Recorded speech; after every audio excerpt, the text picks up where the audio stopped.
Hello everyone, welcome back to Spar&Brawl. Hope you're having a decent day. So I'm back with the final third video of this mini series I just did and posted on our channel about the Elizabeth Holmes trial. So it's about the last 3 episodes posted by the Dropout podcast, and the trial is pretty much over now.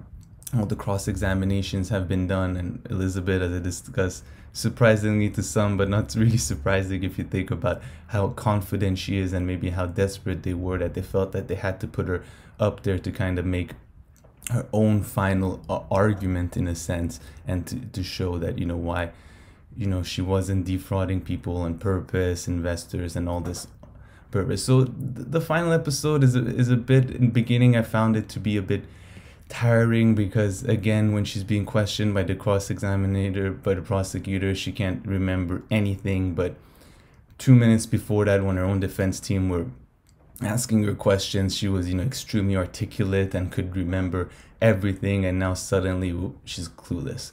So I found it in a way to even be a bit a bit tiring.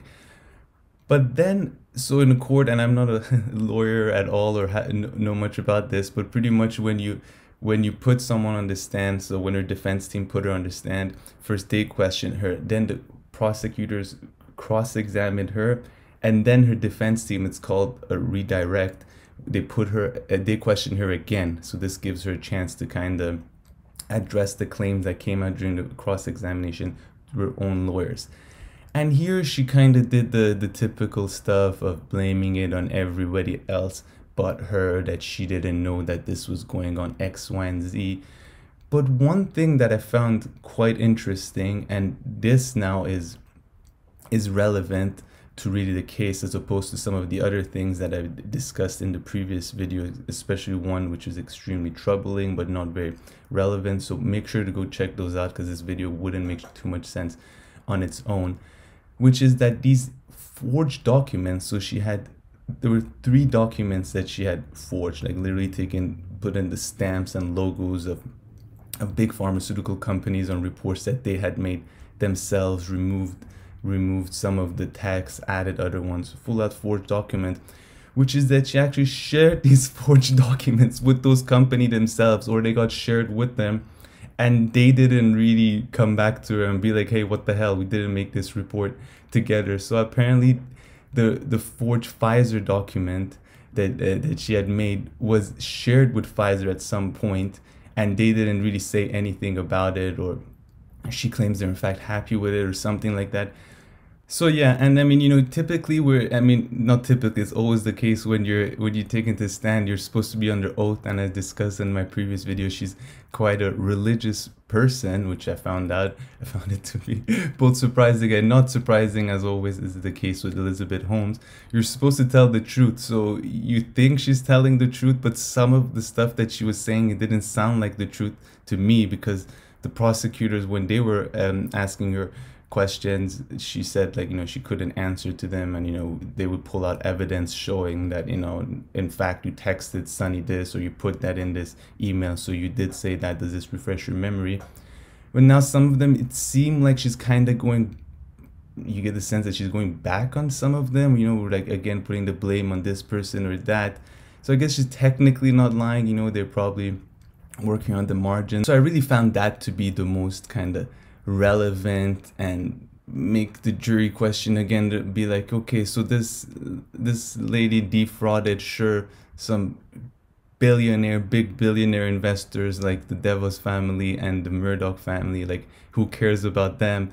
And she shared these forged documents, at least 2 of them, with the companies themselves, and they didn't, or somehow she shared them, in some way or another. I'm not sure how direct it is. And I mean, you can't really believe anything that comes out of her mouth. I mean, she's under oath, I guess, but sometimes her responses, to me, it seemed like she's not telling kind of the truth, even when she's under oath, because, okay, I mean, she's playing around with the margins, but when the prosecutors were asking her these questions she didn't have answers to, and they would show through emails and text messages that, hey, you did do this before, does this refresh your memory? She kind of, some of them again laying the blame on this person and that person. But yeah, I guess she's under oath, so everything that she's saying is true. But exactly who did she share these document fighter, who saw them, maybe someone didn't see, and these are gigantic corporations, you know, maybe it went to this one executive person who saw it and he thought, okay, maybe we did this together, who knows. But I found this to be perhaps the most one of the biggest wins for the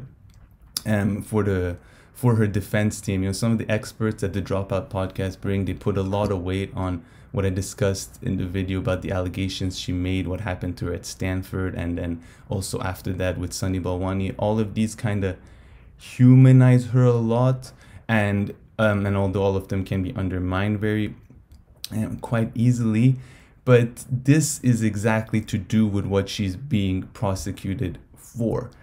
And it's just like, it was quite shocking. I thought this was a good win for the defense team, showing that, hey, these forged documents that you guys are making a big deal of, well, Pfizer and Co, they saw it and they didn't care much.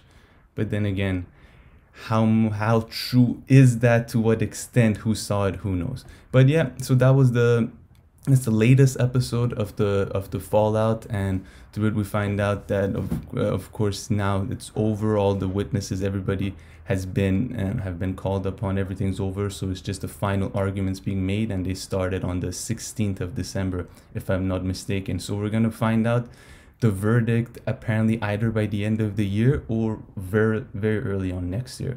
So yeah, for now, this is the last video of the 3-part series I've kind of done on the last few episodes of the Dropout podcast. The next one comes out on Tuesday. So if there's more interesting stuff, I'll also be reading around on the internet. And if some of you have some other sources and that you find to be very, very interesting and in depth, like the Dropout podcast, please let me know. But yeah, let's see what happens.